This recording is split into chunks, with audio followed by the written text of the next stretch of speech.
Hi, ladies and gentlemen. This is Shahid Ansari, and in this video, you're going to be hearing some raw, candid, totally impromptu and not prepared thoughts on technology and the social change it causes.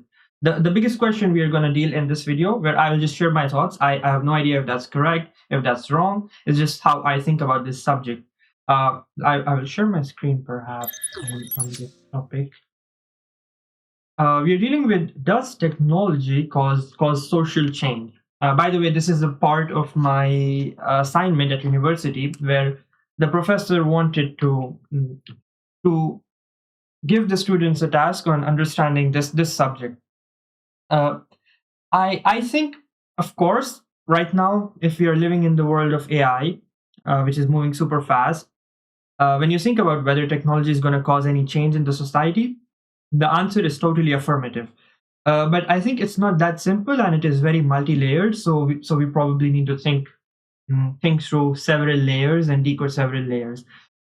We can go back like centuries when the printing press was first introduced. Yeah.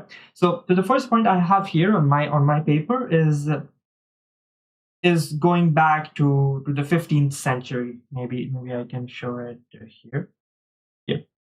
50 years after Gutenberg's press, who is basically he is the Johannes Gutenberg is the founder of the printing press. If you did not know, the Protestant Reformation began. Now, let's think about this. In the 1450s, when the printing press was released, this was invented. This was a big technological shift at that point in time. And going back to our subject, yeah, whether any big technological change or any big technology or any technology will cause social change. This was one of the early examples. Of course, I took the help of AI to understand what happened in the past. And AI told me that when the printing press came, the Protestant Reformation began because people had access to more books, more papers, literacy was spreading faster, and people understood a lot of differences between what the Catholic Church was preaching and how or if it was very similar or not. And then the whole Protestant Reformation began changing the society and Western Christianity in a massive way. But this did not happen overnight. As it says here, technology doesn't cause change overnight. It charges a room and then someone strikes a match, which makes so much sense. Maybe I will take a detour here.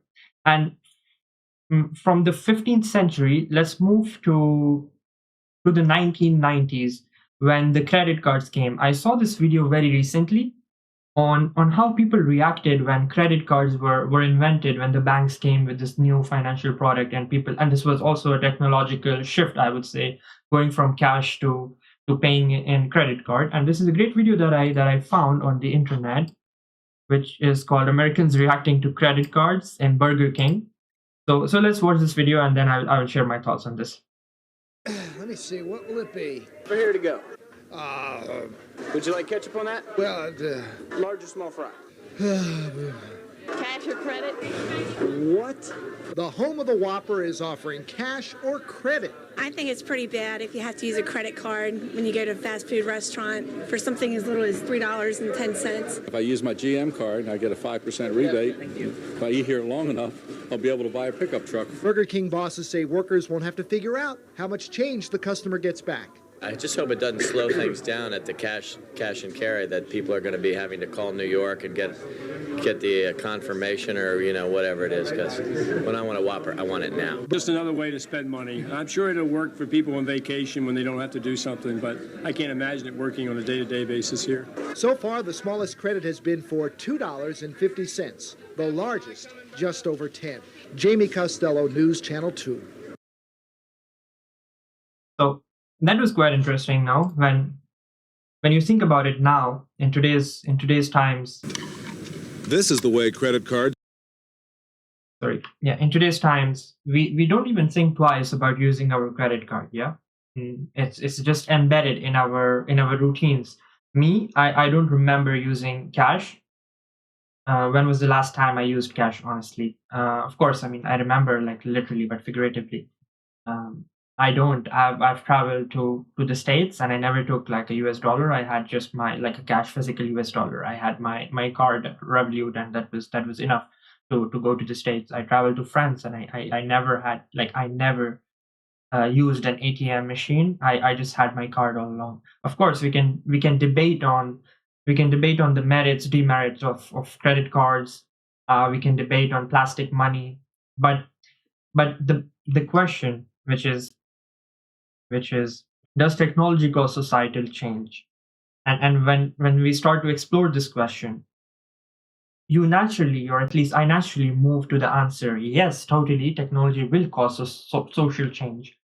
And this video of credit cards in America, when they started, people were not sure if it's going to slow things down. People were not sure if it's going to work on a day-to-day basis. But now, fast forward 25 years, it's just part of your routine. Similarly, when the printing press came, in the 1400s, the amount of books that were printed, 30,000 before, and then 12 million in just the next 50 years. So the magnitude, the cost differences that this new technology, the printing press, caused was fucking enormous. And that's what technology does to society. I'm already very curious to start talking about AI and how I think this is going to change the world and our society and our brain functioning, our cognition. But let's go to the next slide here. Here it says technology shapes societies. Once the technology exists, societies must adapt. The direction of change is built into the machine. I mean, once a technology exists, societies must adapt. This sounds true, but yes, societies perhaps, yes, but individuals within societies will be left behind. So not necessarily the individuals have to or must adapt. It is in their benefit, I think, that they adapt. But this is just technological determinism, that technology is determining the society. I don't think it's true that if there is a technology, the society must adapt to it. Because, I mean, come on, currently there are so many technologies that probably we have not adapted to. Maybe in the long run we would, but then at the same time, there is also willingness of people to adapt to a technology. Yeah, if literally, let's talk about credit cards. If people loathed or people hated credit cards and no one used it ever, they just did not buy the idea of credit cards, you probably wouldn't be using it today. So it goes both the ways. The technology determines how the society is going to work, but I also think totally the society's natural or society's reaction to a technology also determines whether this technology will remain or not. In cases of credit card, I think there were a mix of people. Some people who believed in it and some people who did not. And that's when you know that there might be a potential for this technology to remain. That's how I think. But if you obviously have like 100% of the people who don't want to use it, then but objectively no one is going to use the technology. Yeah, even the maker of the technology, he's alone. So if you have 100% of the people who don't want to use the technology, objectively no one is going to use it. But in terms of credit cards, printing press, other technologies which we will discuss as we go, there were a substrata of people that wanted to use it and substrata of people that did not want to use it or did not believe in it but still used it. So it goes both the ways. And in this presentation, it's called technological determinism and social constructivism. And in social constructivism, you have an example of a technology which is nuclear power, where in France, where I was actually living last 4 months, great place in the south of France, 70% of electricity generation is through nuclear. But then when you go to Austria, it's 0%. Yeah, same technology, but different and opposite choices of countries, how they're using it. So it caused social change in France, but perhaps not in Austria, at least in terms of when you talk specifically about power generation. So that's just an example of how the technology which comes and the society that uses the technology go hand in hand. A technology just cannot come and change the society overnight. Moving ahead, I've got, this is a great one. Of course, this presentation is created by Claude Design and not by me. This video is my effort. So if my professor is seeing it, because this is an assignment, I want to be upfront. Technology and society co-evolve, which makes sense to me because there is a social need which causes a new technology to emerge, and then of course it causes social change. There are tensions, there are new needs, and it's just a loop. Uh, moving ahead, this was quite interesting because I learned it also now that, well, of course, not that childhood did not exist, but before factories, um, childhood, as we know in the modern sense today, that if you are under 18 or under 16 in some countries, you were a child and you were not supposed to work in the factories. But before this, before this period in the 1800s, yeah, during the industrialization phase, or pre-industrialization actually, pre-industrialization, children were working in farms, children were working in households, children were employed.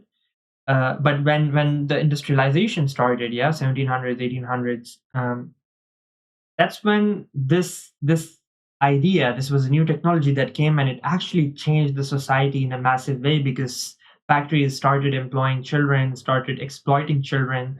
Child labor was massively utilized in industries and factories. Working hours changed. Pre-industrialization working hours and societies were different. People living were probably farming a lot, but as industries set up, they moved to the cities. The urbanization happened. More population moved.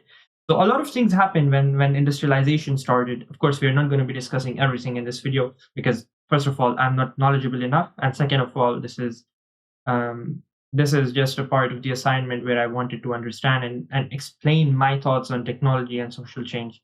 So the factory didn't change where people worked, it changed what it meant to be young, to have time to be human. Yeah. 1 in 3 UK workers were under 14. 14 hours was the standard factory shift for a child. And in 1833, first Factory Act limited child labor.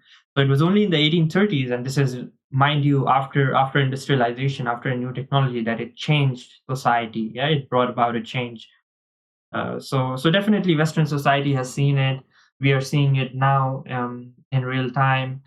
We saw it during credit cards. So technology always has this impact on human beings and human life. Here are 5 technologies, starting from the printing press that we discussed, steam engine, which was the genesis of the Industrial Revolution. The pill in the 1960s was also quite interesting. The pill means the contraceptive pill, where women used this pill, and this pill, when it was invented, had a massive impact on female literacy, on, of course, female birth rate, divorce rates, marriage, family. A lot of societal framework or societal building blocks that we know today were changed by just a contraceptive pill. So when you think about it, technology does have a massive influence on how societies evolve and the change it brings about. Internet in the 1990s, I was still not born, but I grew with the internet. Definitely, I was born in 2003. So I've at least seen, I haven't seen the rise of the internet from the 1990s to 1999 to 2003, but definitely I grew up with the internet, so it came natural to me. 2020s AI, this is where I saw the rise of AI, and it would be nice. I have recorded for 13 minutes. So if my professor is watching, I think technological inventions and societal change goes hand in hand, and I am very inclined to an affirmative stance on technology changing society, or technology bringing about societal changes. Starting from the printing press, industrial revolution, just this random video that I came across on the internet 2-3 days ago about credit cards. At the same time, I also want to add, I remember also seeing another video where when calculators were getting popular, people were scared. When literally like freaking pens were introduced, people were scared that a new technology has arrived, and now we don't know how, whether this will replace some sort of writers or exotic writers who used to write with some ink and other things. People were scared that mathematicians would be replaced by the calculator, but you know that mathematicians just use the calculator to complement their skills and a lot of this stuff. Yeah. So a technology is going to cause changes, but it's not the end of end of humanity in any ways. The bill was banned in Ireland until 1980, which caused, I don't know, divorce rates to skyrocket. Female union enrollment was higher. Women in workforce were higher naturally. So let's not discuss this. Let's move to social media, perhaps, where with the internet, uh, what did the internet do, or what did social media do to us? That's a good starting point. Uh, Maybe just as humans, our uh, attention span dropped massively. Our ability to form human relationships perhaps dropped. Our approach to human relationships changed. Uh, you probably don't want to go out more because you prefer staying indoors, or you prefer not calling but chatting with your friend on Facebook. Uh, your attention span dropped with, of course, watching so many reels on Instagram, watching shorts on YouTube, watching TikTok, rotting your brain. I was just the other day in a public transport, and I saw literally like a 7-year-old kid scrolling through his TikTok and watching all the crap that I, as a 23-year-old, get frustrated or get my brain overwhelmed or overstimulated with all sort of artificial intelligence generated videos, AI avatar videos. First of all, he was scrolling TikTok as a 7-year-old, which was bizarre, insane, crazy. Uh, and then we were scrolling TikTok, and then you're scrolling all those sort of AI slop videos.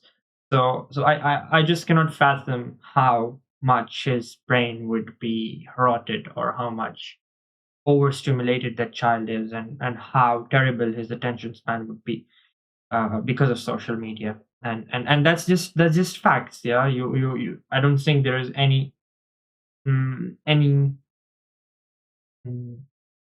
falsehood in it.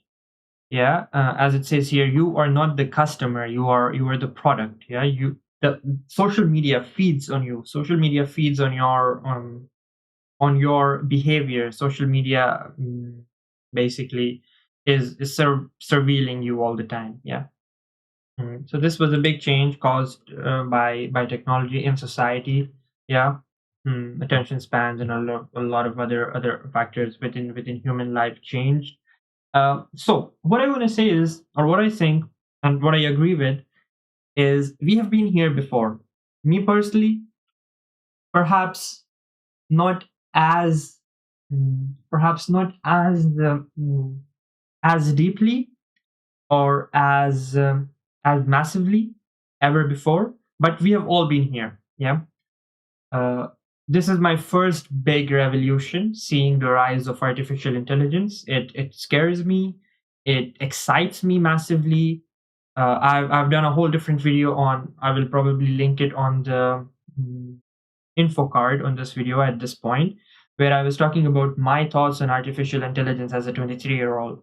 And there I did not take any help from AI also. I just spoke my mind there. Here I did take help from AI with this presentation. Um, so this is quite interesting that it compares the printing press, which was the distribution of text, to artificial intelligence, which is the distribution of intelligence. And printing press replaced the muscle, sorry, yeah, but AI is replacing cognition. And that's what Ritesh Jain, he is a macro analyst and a fund manager. He says that in the world of AI, only critical thinking matters. Other than that, everything will be taken over by AI. So you need to make sure, or at least we need to make sure, that we are still using our cognition. Yeah. If you have been given a task, you think about it. Even though I generated this deck with AI, I still gave it some thought. I wanted to sit here, speak my mind. I didn't know much. I didn't know about the Protestant Reformation. I didn't know about pre-industrial child labor. I did know, but I didn't know it as much detail as I did after I found it out here and I read more about it. So make sure that you are not putting your cognition at stake. You are still cognitively sharp, and of course, access to knowledge is now creation of knowledge. Here is interesting of the technology and the social tension. So when a technology came, what tension already existed in a society? Yeah. So when the printing press came, the tension was the church monopoly on knowledge. When the contraceptive pill came, it was women's social subordination. Yeah, the fight against patriarchy. When the internet came, there were several other tensions in society.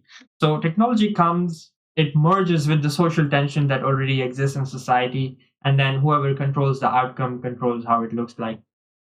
So the final answer from AI, and then my commentary on it. Does technology cause social change? Yes, but not alone and not neutrally. Technology is a site of power. It accelerates and amplifies social change already in motion.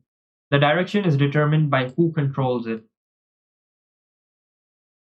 Technology without social tension is just a tool. The tension is the fuel. Okay, I think I will stop here, and I will talk about my final answer to this question for the sake of the assignment. I think technology totally causes social change. Technology enables social change. It speeds up social change.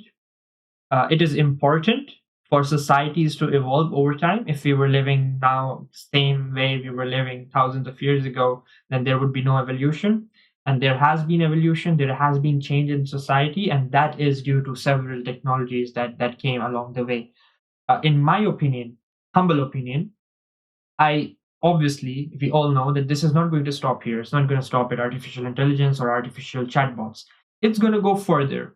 It's probably going to go to an extent where I do not need to talk to you. Yeah, you do not need to talk to me. We do not need to meet in person. I would have my own agent, physical robot, my own physical avatar. You would have your own physical avatar, and our avatars are going to go meet in a restaurant, do lunch or whatever. Mm. Is it stupid and funny to think about? Yes, for me as well. Just saying this idea out loud is stupid and funny. But is it stupid to the point of disbelief? Not for me. So technology is going to keep evolving. You need to keep evolving with it. You need to keep dabbling in technology, not try to stay away from it, not try to be scared of it, because there are going to be consequences and you are going to be left behind. So that's about it on this video, on this assignment. I'm going to send the link to the professor. So guys, if you have watched, if you liked it, share it with your friends. And professor, if you have watched, thank you very much for spending 20 minutes of your time. Bye-bye.